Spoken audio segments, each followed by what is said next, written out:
Hi friends, I'm Jazmin, originally pronounced Jazmin, but in English it's Jazmin. I'm half Spanish, half Kurdish. I grew up in Germany. I'm a hair and makeup artist, a producer. I produce video photo shoots, and I'm the founder of my own hair brand, Loba Maria. So there are a lot of things that led to this podcast. I don't even want to call it podcast, because for me this is a conversation I'm having with you, or that me and my guests have with you. I feel comfortable calling it a conversation. Very natural, not a label that makes it a business. It has to be on Spotify. No, it's a conversation. And very often with people on different continents and parts of the world. And we talk. Sometimes we're at home, sometimes in a professional studio, sometimes in a cool location. So I told you I'm doing hair and makeup production, and that since many years. A lot of you didn't know that. I know I've been a little under the radar for the last few years. I moved to a different country. I tried different things, different directions, and a lot of things changed and still are changing. One thing I realized is, and it's such an obvious thing when you think about it, but you know how it is, life happens around you. You are in your silly little bubble and you can't zoom out, you can't see the bigger picture. It's my responsibility, your responsibility, our responsibility to tell the world who we are, how we want to be seen, how we want to be treated, how we want to be perceived. This is a creative or an artist thing maybe, but I think it applies to everyone. Artists need to be perceived. We need to be seen a certain way. We need to materialize ourselves or our purpose through our work, our art, or whatever. Very ego-driven. So in this digital age, we have so many resources and tools that we can use for that, but a lot of artists are still so hesitant to use it.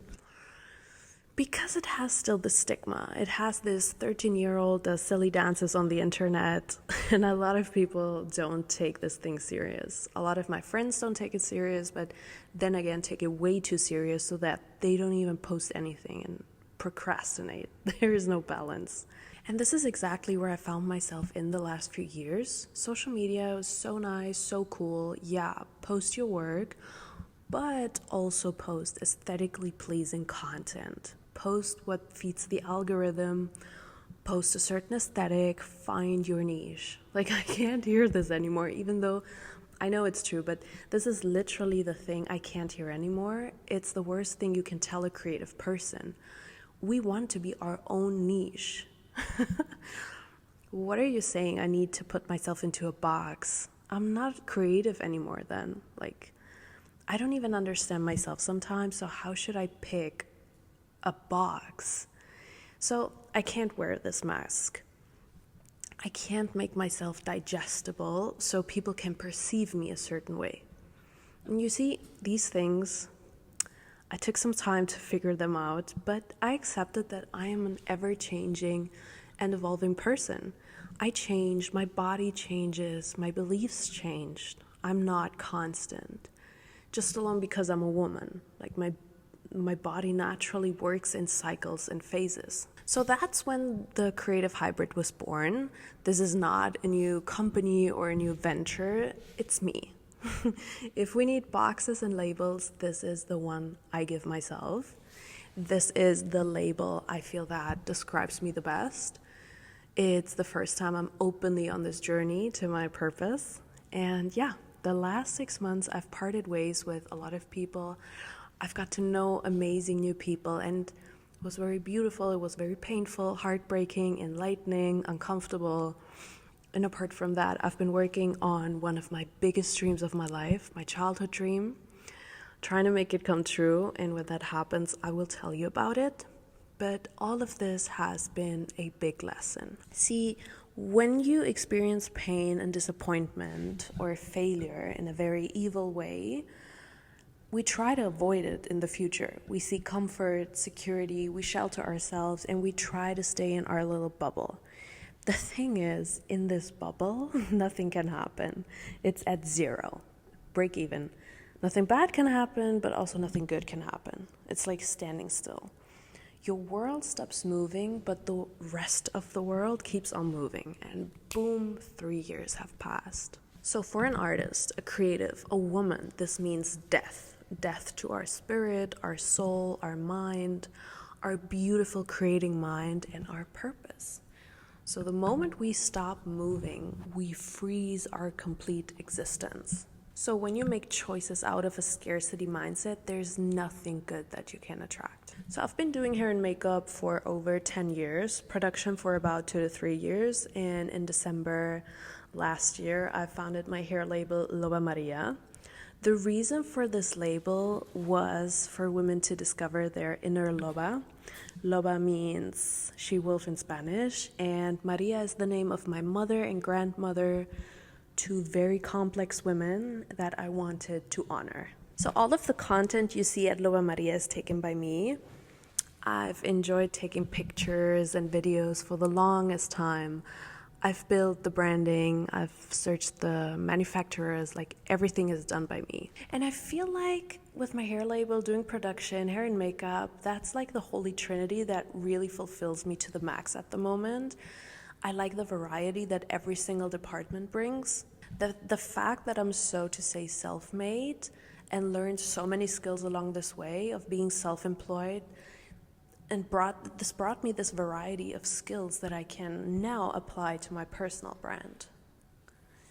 The way I would love for you to understand the creative hybrid in conversation is for you to get to know the people in my life that inspire me, regardless of their profession or regardless of if they're creative.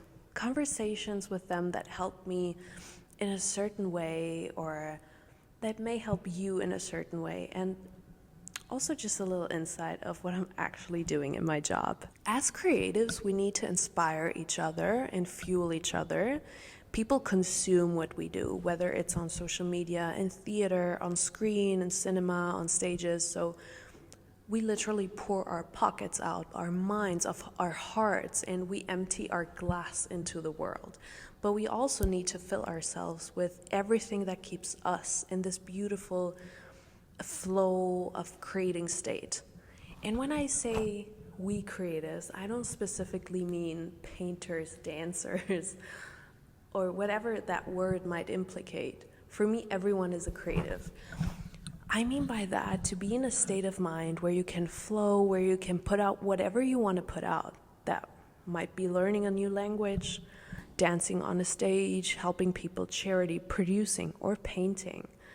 I've met so many people with amazing perspectives that are not necessarily in the music, arts, or entertainment industry that have, in fact, a very creative way of living their life and approaching things. So I don't come with an agenda in this format. I don't come with 20 written questions that I'll just read and my guest answers them. In some episodes, I literally just ask 3 basic questions and my guest just feels comfortable and carries the whole thing while I just sit back and observe the beauty of their knowledge and persona.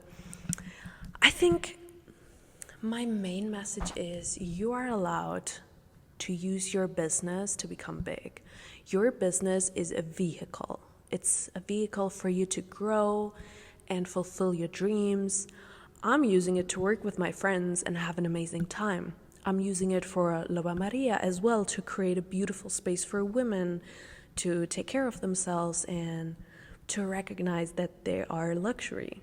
Nothing fulfills me as much as creating something beautiful with my friends, or to see that a woman or a person is in her authentic, beautiful self. This is my culture, the culture I want to establish. Trying to understand ourselves better, being loyal to ourselves, being there for your community, not only online, offline, most and foremost.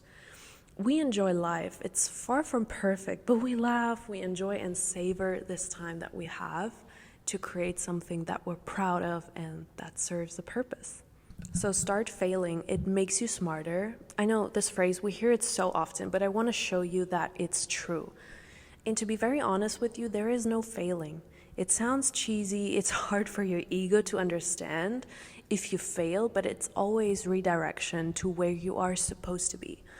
I parted ways with a lot of people I was working with privately behind closed doors in the last 6 months, and it was 100% the best thing that could ever happen. Was it painful? Yes. but did it direct me into sitting here with you now? Yeah. And there is purpose in things not working out for you because, in fact, they are working out for you. So that's enough of me. I hope you're with me on this journey, and I hope I can give you some insights about what my life looks like behind the scenes. Mwah. Besos.